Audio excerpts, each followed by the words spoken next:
Hey y'all, thanks for joining me for another video. I asked in the last video that I put out if anybody was interested in seeing all of my vintage click pins, and got a couple of responses. So we're gonna go over those today. And I thought this would be not just a video of me rambling on about these, but kind of my process on, what I look for in picking one out, how I clean them, how I get the ink refills in there, because more than likely, if you have any of these older click pens, these ballpoint pens, or you're collecting them, then when you get them, that ink is going to be completely dried out. And so I thought maybe I would just go over my process and how I get these back into an everyday suitable pen, something that you can take with you, because these pens aren't really, there's no really real value to them except for the value that you put on them. I enjoy these pens, and so for me, that's just a personal value. As far as a dollar value, well, my advice is if you are starting to collect these, or you have been, or you're interested in collecting these, I really wouldn't spend more than, I would say, $10 a pen. And you'll check out eBay and see some of these go anywhere, I don't know, maybe they're listed at like $20, $30. I promise you now, do not pay that for these. Just like, for example, this Blockbuster pen. This is pretty cool, especially now that I don't think there's any Blockbusters left. I do remember seeing a documentary about the last Blockbuster, but I think it's since closed. So this is one that I actually paid $10 for. This is probably the one that I spent the most on. And it was listed for, I think, probably $25. Just send an offer. The people who are selling these, they're not really trying to make that much money off of them. Now, don't let them hike up the shipping either. But yeah, this is probably the most expensive one I have, and I have one from the 50s, which we'll get to in a second. But I just wanted to get that out of the way.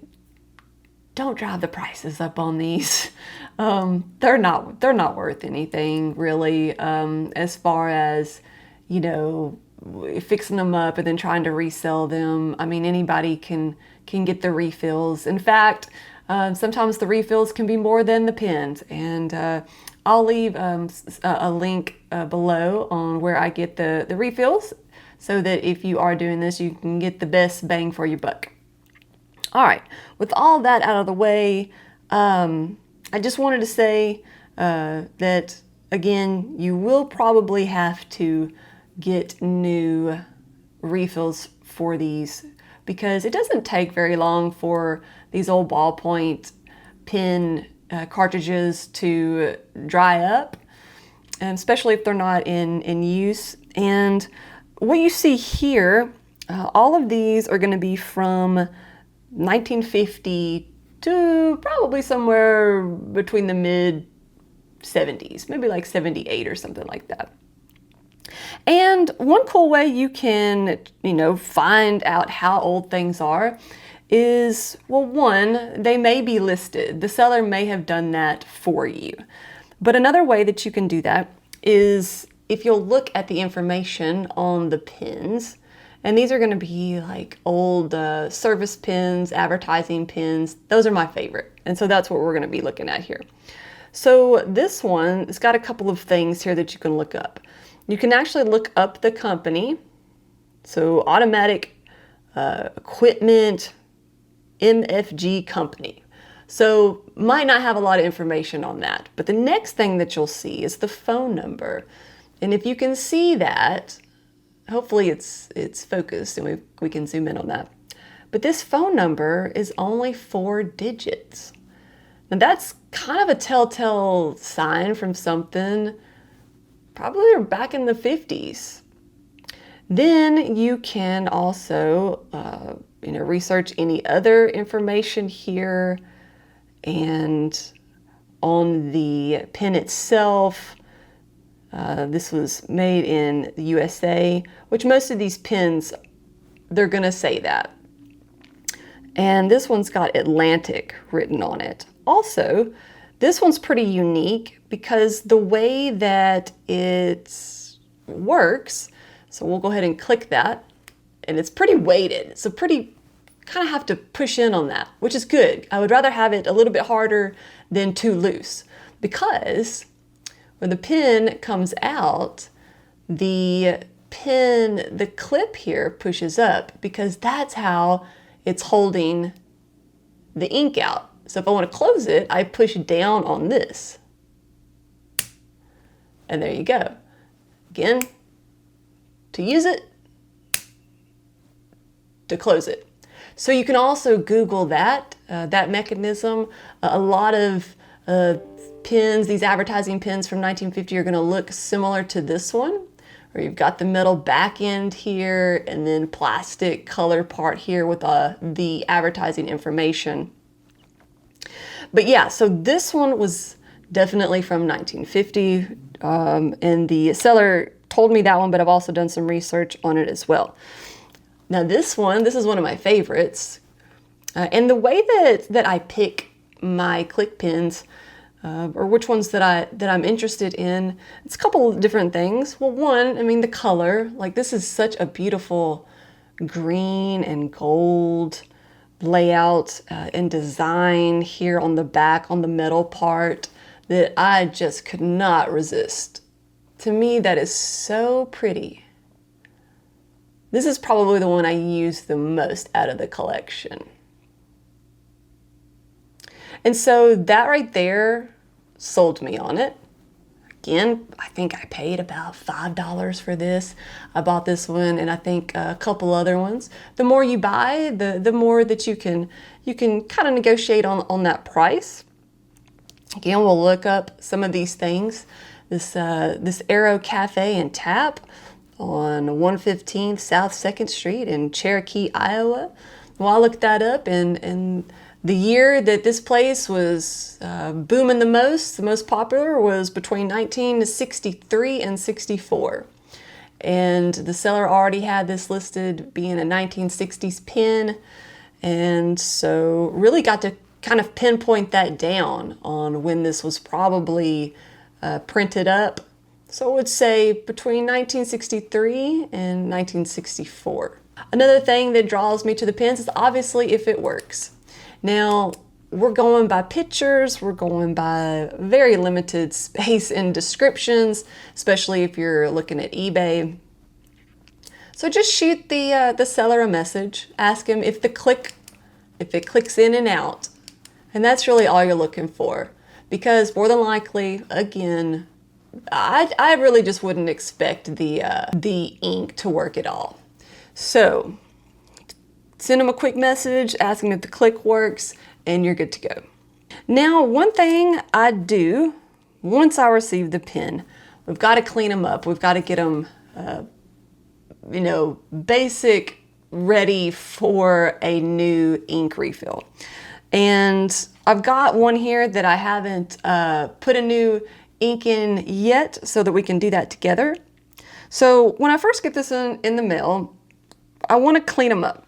And I usually use these these little alcohol swabs. You're getting all the gunky, just the years of maybe there's some residue on there, maybe some dirt, wherever this thing was stored. And I just take one of these things out, give it a good wipe down all over the outside and around the click itself. I'll even take it apart here, and let's see if we can get the spring out of here.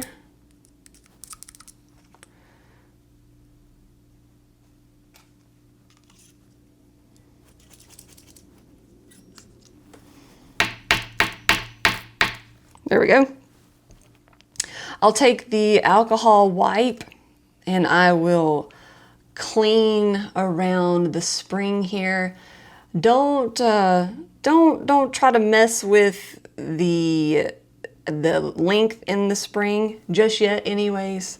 We want to keep that to the original size, at least for now. And then what we want to do is get a good clean around the click itself. So I'll go in there like that a little bit. And then if we do find some more kind of grimy, or that it's sticking just a little bit, then using a little bit of WD-40 is really good for that. And sometimes I will go ahead and just spray the spring a little bit.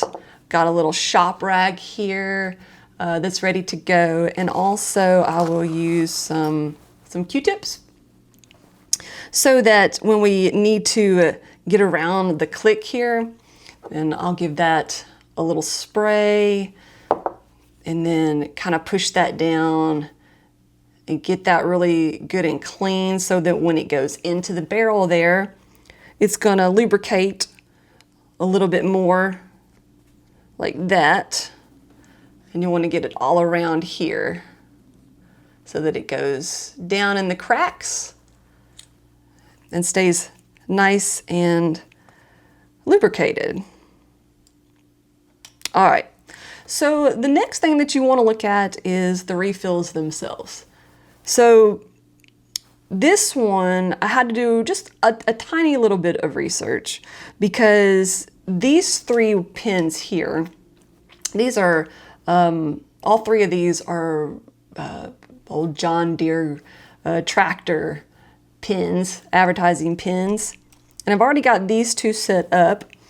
And what I found best for these is something called a K refill. So some of you that are you know, more familiar with pins and refills like that, you may be you know, familiar with this style. It is similar to what you might find in some of the gel pins. I know I use the Leuchtturm 1917 pin. It's similar to this one, but different. So it will not be the same refill that can go into one of these. This is just a little bit more modern. And so this is dated just a little bit more. And that, I guess, is why it is a little bit different. But anyways, this one is called the K refill. So I'm gonna set that one aside. And I've already done the cleaning for this one.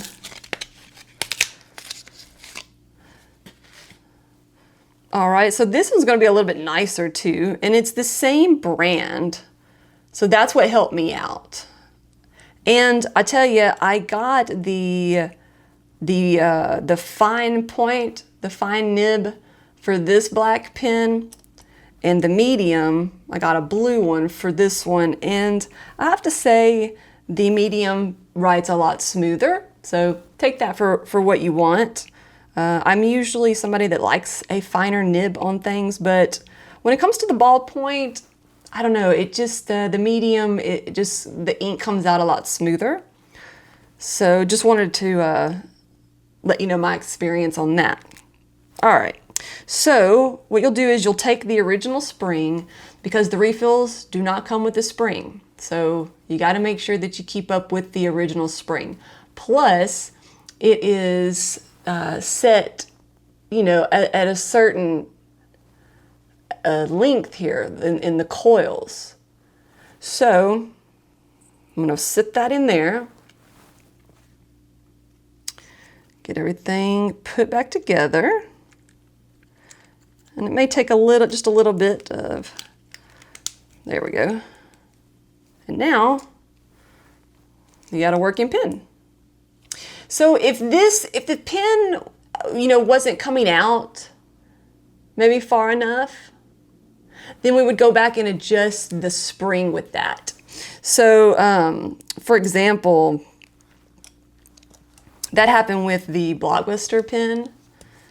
And when I put the new refill in there, and I'll let you all look at this. This is what's called, some just call it the 700 ballpoint refill. Sometimes it's called an A3. Sometimes I've seen it called A3 700. So let's see, I've got this one. This is a Schmidt.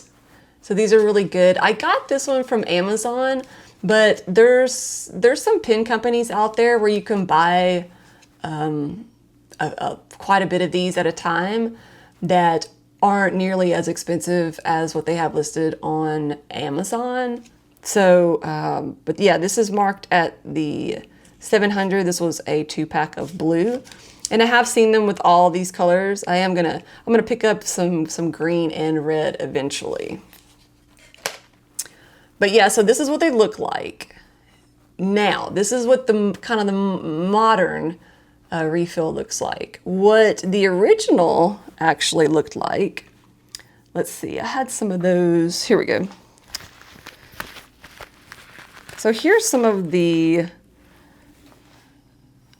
ones that came out of all of these pens here.